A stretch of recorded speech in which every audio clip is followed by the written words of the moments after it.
Bismillah. Сәлем достар, сендермен Акон Тажыбаев. Бүгін блогым әдеттегендей сендермен оймен бөліскім келіп тұр.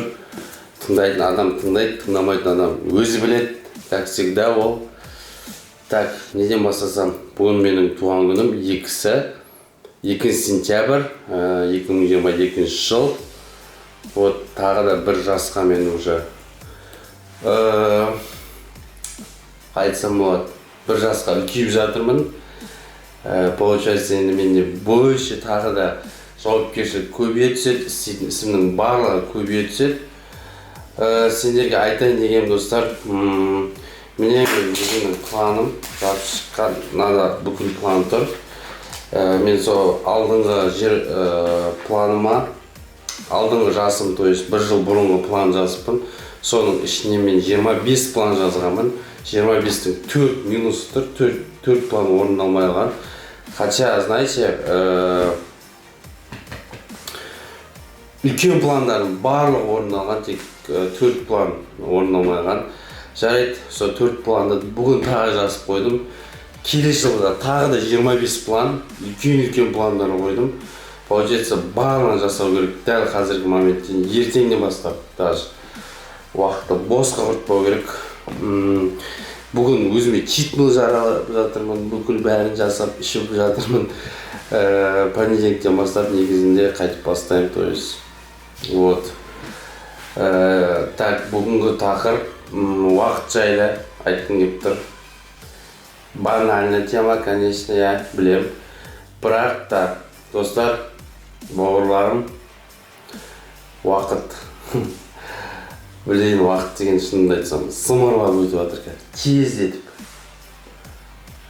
И вроде барлығын істеуге тырысасың. Менің түсінгенім, жасымыз тез өтіп бара жатыр, уақыт сымырап бара жатыр.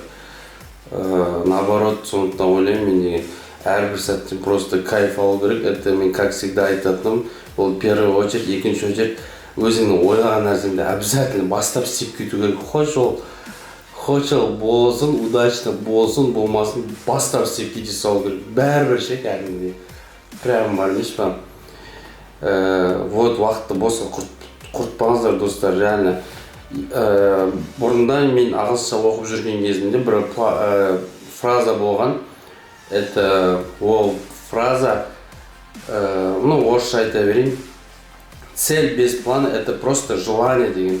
Сондықтан да, егер де сізде жоспар болмаса, значит, ол просто сізде әшейін жай ғана желание. Сондықтан да міндетті түрде бірінші очередь план құру керек, сосын жасау керек. План болғанда ол реальностьке айналады. Просто так ойыңызда тұрып қалса болмайды. Оны обязательно жазу керек, соны орындау керек, соны қалай орындайтынын барлығын жаңағындай пландап, ертеңнен бастап даже вообще кірісіп кету керек та. Вот, сіздерге айтатым сол. Мен ең бірінші план YouTube'қа 100 видео түсіру керек дедім. Неге екенін айтайын ба, сіздермен қазір бөлісем.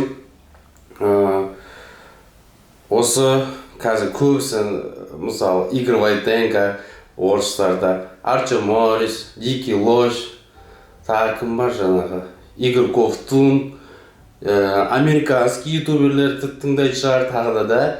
Ал мен жаңа жолда жаяу жүріп келдім, әдейі жұмыстан, қазір сағат түнгі 1 ойланып келдім. Мен 100 видео түсірем, 100 видео. Мен білем, Игорь, менің формам, ол ютуберлерден былайша формам менің мықты, мойындау керек. Менің және білемін олардан мықты, насчет анатомия, насчет эндокринная система, барлық жағы. И мен плюс қазақша білем, орысша білем, ағылшынша білем, мен олардан мықтымын деп айтсам болады. Негізінде, бірақ менде каким-то образом подписчик жоқ. Неге? Өйткені мен қазақша аудитория, қазақша сөйлеймін, сондықтан да менде ешқандай да подписчик, активность өте аз. Неге? Өйткені қазақтар бір-бірін көре алмайды. Шынымды айтсам. Ондай қасиет менде де бар шығар, мен ол қасиетпен шынымды айтсам мен өте қатты күресіп келе жатырмын қазір. Вот, көре алмайды достар. ну осыны қарап отырсаң сен де может көре алмайтын шығарсың. Это хуйня, короче, какой-то. Вот мен қазір түсіндіріп айтып беремін осы жайлы. Уақыттан кішкене былайынан неғып кеттім ойым. Мен қазір ең үлкен зал Алматыда World Class деген залда істеймін. Фитнес инструктор болып, қазақ тренермін, қазақша сөйлеймін, конечно, орысша да білемін. Бірақ та айтайын дегенім, мен залға сол World Class'қа кірген кезде охранник қазақ, вахтерша қазақ, пол жуатын апайлар қазақ, там ішіне клиникта жүреді, пол жуып, там ыдысын жуып, кірін тазалап, полотенцелер жуып, олар да қазақ. Вот.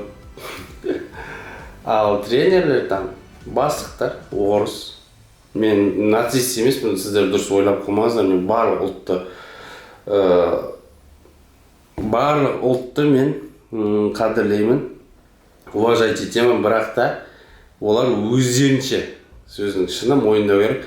А мен қазақ болғандықтан, как будто мен білімсіз сияқты.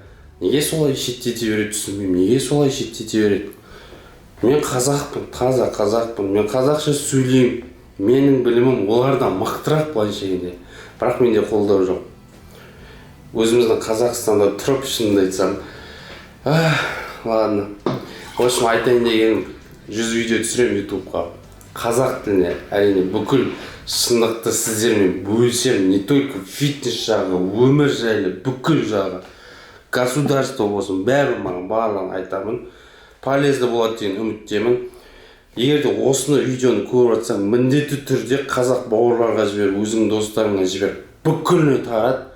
Мен осы жолы 100 видео түсірем. Егер де кемінде мен 50 000 подписчик жинамайтын болсам ютубтан, мен осы ютубтың барлығын өшіріп тастап, вообще.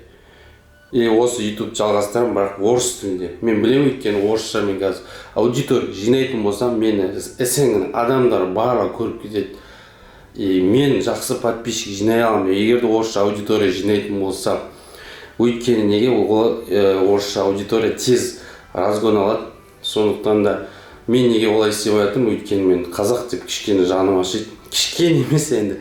Қазақ десе мен реально айтайын, әрбір қазақ жалғызым. Қалай болсын, мен қазақша аудиторияны дамытқым келеді. Егер де мен дамытпасам, ана тағы біреу дамытпаса, шынымды айтсам, ешкім дамытпайды. Сондықтан да не только фитнес, бүкіл жағын мен қозғайтын боламын осы арнама. Но в основном, конечно, фитнес-контент болады. Сендер бар емес па? Қазақтар болмайтын там тиктокер, блогер, солар саған пайда бере ме, айтшы? Вообще пайда бермейді ғой, сөздің шыны ғой. Там болды, олардың дәуірі өтті, там блогерлер, вайнерлер, тағы кімдер бар тағы? Қуып кеткен рэперлер, әншілер, какой-то дауысы жоқ, фонограммамен ұра беретін әншілер, олардың болды, дәуір өтті деп ойлаймын мен деген достар. Сондықтан да болды, уже спортқа, білімге, ғылымға уақыт келді. Дәл ол сенің қолында, менің қолымда, сенің қолында. Сондықтан да бір-бірімізді қолдап сөйтіп дамымасақ, ешкім бізді дамытпайды. Үкіметке де пәйде керегі сол, дамытпау. Сол андай нәрсемен бүкілін алдап, миыңды не қылып, улап, короче, қатты өсіргізбеу. Ал біз не істеуіміз керек? Біз дамуымыз керек. Біз білімді болуымыз керек, ғылымды дамытуымыз керек. Біз деген өнер тапқыз, там, короче, там ана жақта бизнес, ақша тауып, пиздец, короче, блядь, көтерілуіміз керек, түсініп тұрсың ба? Біз, блядь, уақыт аз, біз нахуй. Уже бізден кейінгі наследство уже келе жатыр, біз уже білімді болуымыз керек. Там мен фитнесті қозғасам, мен бизнесті қозғасам, тағы бірі басқа бір нәрсе ғылымды қозғасам, пайдалы нәрсе. Біз пайдалы нәрседен просто так кайф алуымыз керек, түсініп тұрсың ба, досым? Вот сондықтан да мен қазақша блог түсірем. Менде дамуым келеді, менде ақша тапқым келеді, конечно. И то менде форма бар, білім бар, фитнес жағына білім бар, бизнес жағына білім бар. Мен ақша нормально табамын. Неге мен ютубта өйстіп қозғап отырмын? Өйткені мен каким-то образом өзімнің қазақ бауырларыма бір кішкене болсын жеткізгім келеді, что қазір көбісі ішіп жүр, шегіп жүр, қуып жүр. уақытты босқа құртып жүрген қазақтар бар. Блядь, реально басқалар дамып жатыр, басқа ел дамып жатыр, ё-моё. Біз бүкіліміз дамуымыз керек. Бір қазақ көтеріліп бара жатса, мен соған қуанамын. И чё, ё-моё, мен өзім подписка жасаймын, там мені көріп отқан болатын болса, осы жерде инстаграмщиктер, менің таныстар, мен олардың барларына коммент жаудырып шығамын. 4-ден 5-ден похуй дамып кетсін, короче. Басқа біреулерге жіберіп тастаймын. YouTube блогерлерді де солай. Ол менің сопернигім болса да сөйтіп істеймін. Сондықтан да достар, бодибилдинг тоже дамымаған. Жарысқа барып келдім, маған топ-4 берді, формам охуительный, нахуй. И чё, блядь? Вот сондай мәселе. Сондықтан да достар, осыны көріп отсаң, міндетті түрде босқа қарамай обязательно біреуге жібер. Пусть тіркелсін, там мен пайдалы нәрсенің барлығын бөлісетін боламын. Там мақал, спорт, питание, арықтау. Біз негізі ең бірінші өзіміздің денемізден бастауымыз керек. Ең бірінші спорттан бастау керек. Егерде айналысатын не таппай жүрсең, сен бірінші спортты баста. Міндетті түрде осы видеоны соңына дейін көріп шық. Бірінші спорттан баста, өзің денеңді қалыптастыр. Өзің денең қалыптасқан кезде сенің миың қалыптасады. Одан кейін сен кітап оқисың, сен миыңды дамытасың. Әрі қарай вот солай. Сен басқа біреуге білет етесің, сен басқа біреуге мотивация бересің. И вот сондықтан да достар, осы видеоны көріп отсаңдар, міндетті түрде басқасынан таратыңдар, көрсін. Спорт, питание, арықтау, салмақ қосу, форма келтіру, химия, гормон росты, тестостерон қалай көтеру керек, мен барлығын осы ютубта бөлісетін боламын. Вот алдыңғы уақытта бөлісетін боламын. Осы видеоның өзі қазір 1000 просмотр жинасын, хотя бы 1000 просмотр. Сондықтан да хотя бы осы жолы вот прям кірсем ютубқа, видеоны соңына дейін тыңдасаң, мен саған ризамын, реально. Видеоны соңына тыңдасаң, мен саған отвечаю, сенен бір нәрсе шығады. Видеоны осы соңына дейін тыңдасаң, сенде цель бар деген сөз. Мақсатыңа жетер жолда әрине қиындықтар болады, бірақ сен ерінбей тыңдадың, значит сен алдыда стимул бар. Мен саған сенемін, досым.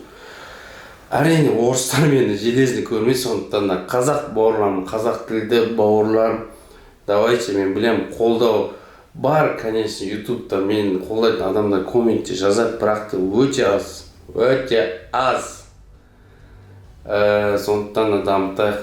Мен сіздерге сенемін.